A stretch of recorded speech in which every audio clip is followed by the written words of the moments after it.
Oh wait, I forgot what I was going to say.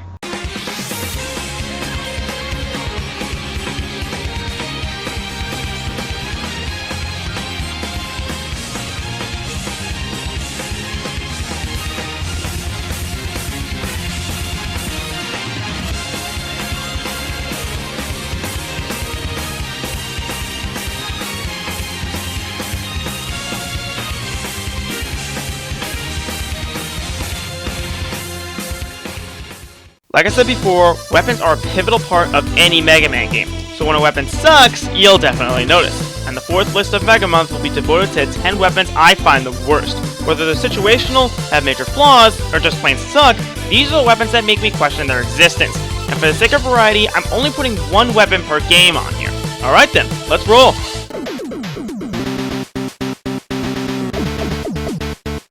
Choosing 10 bad weapons for this list wasn't easy. In fact, the first few entries are more underwhelming than bad. But still, the Wild Coil is not that good a weapon. It shoots springs forward and backward, and you can charge it to boost their height and make them bounce high or low. It's true, it has its uses. In areas where weak enemies are everywhere, it might just be worth using, but then you consider things like the Junk Shield and the Scorch Wheel can do the job just as good, if not better. The only times I ever find myself using it are against Gamma Riser and Wily Capsule 7. Like I said, it has its uses, but it's too situational for me.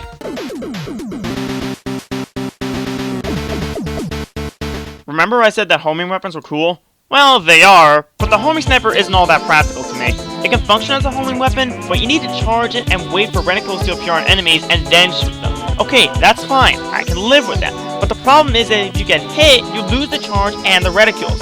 As a result, it becomes impractical to me. I'll give it this though, it makes Astro Man pathetic and it's hilarious to use on him. But still, this weapon had potential, but they didn't do much with it.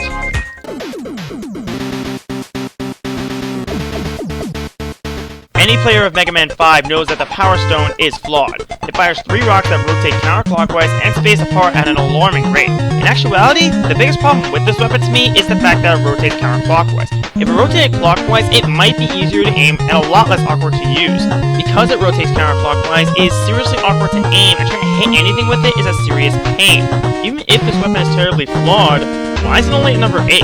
Well, it's because with proper timing and positioning, it can actually take out a good majority of enemies very easily. Generally, taught me how to use it effectively and prove that a weapon is only useful as you choose to make it.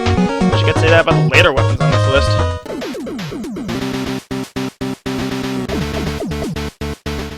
Like I said previously, shield weapons can be very hit or miss, and the Skull Barrier is definitely a miss. The main problem with the shield is that you can't fire it. This means you essentially have to ram enemies with it, which can be dangerous. However, I will give it some credit because there are several situations in Mega Man 4 where it's useful. For instance, in Dustman Stage and Cossack Stage 1, it's useful for taking out those enemies that are popping out of holes, and it's a decent weakness against Dive Man, especially since it absorbs his missiles. But still, the skulls in the barrier mean death. For you!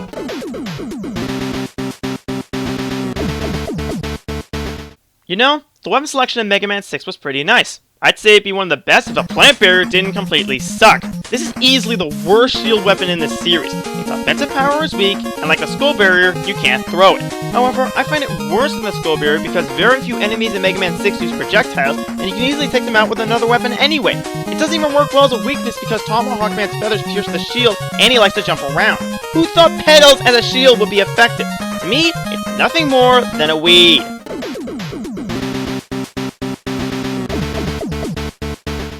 Like I said before, the Ice Slasher was cool. The fact you can freeze an enemy and place them wail on it was awesome. So I might ask, why did they completely botch that with the Sparkshock? The premise is exactly the same as the Ice Slasher. You shoot an enemy and immobilize it, but it has a major flaw. When an enemy is frozen, you can't switch weapons, meaning you essentially just create another obstacle to avoid. It also creates an electric field that will immobilize other enemies, however, it can only hold one enemy at a time. If it weren't useful for bosses, it would have been a lot higher. But still, you can't just take a great idea and make it bad. It's no shock that this weapon sucks.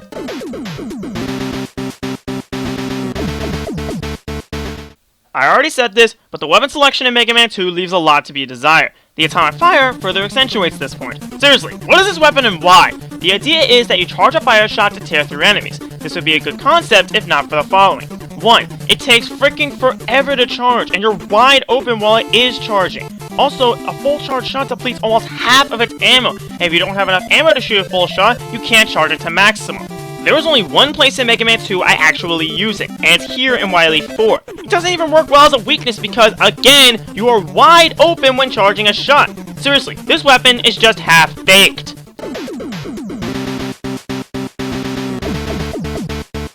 The Hyper Bomb is certainly a bomb, but it's anything but hyper. In fact, it's the exact opposite. It takes about 3 full seconds to detonate. As a result, its uses are incredibly limited. It functions as a decent weakness against Gutsman if you can time it right, and it's okay against these little guys, but any other time, or anything else, you should just use something else. That's really all I can say, because this weapon is bland.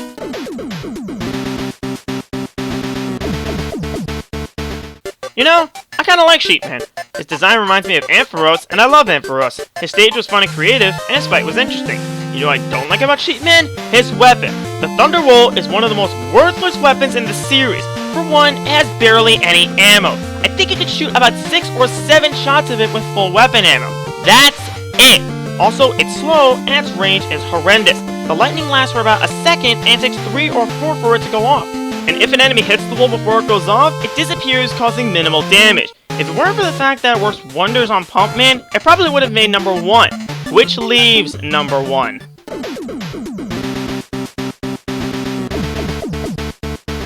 I'm just gonna cut to the chase. The D-Digger is the worst Mega Man weapon ever. First problem, it brings new meaning to the word situational. The only times it's ever needed are to grab the Gems and Jupiters and Pluto stages as a weakness against Terra, and maybe for a path in the Wily Star. That's it! If power-ups are under rocks, you can either ignore them or just grab them with a Mega Arm upgrade because you probably have it at that point. It doesn't even function well as an attack because when there are both blocks present, there are barely any enemies present. It may work as a weakness for one boss, but that can't redeem it from being the worst. I'm Aero Dragon, and I want to know, who thought this weapon was a good idea? Wow, Mega Month's almost over, can you believe it? Oh right, links. Well, links to my countdowns and to Mega Month are up there, and this time I'm only putting up one link to a channel.